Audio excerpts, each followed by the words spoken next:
Hey guys, and welcome to our YouTube channel. In this video, I'll be giving you a tutorial on how to create a post on TikTok.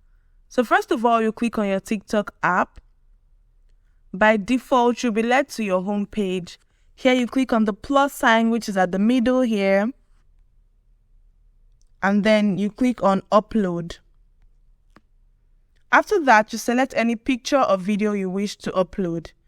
At the right hand side, you can choose to add text, stickers, or effects. After adding whatever you wish to add here, you click on next, which is at the bottom right. After clicking on next, at the top here, you can just insert your captions and your hashtags.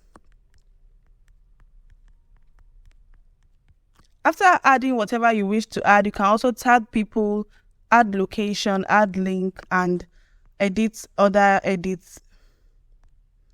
And edit anything you wish to edit here. After making all your edits, you click on post, which is at the bottom right. I hope this video has helped you out. Don't forget to give this video a big thumbs up and stay tuned for more tutorials in the future.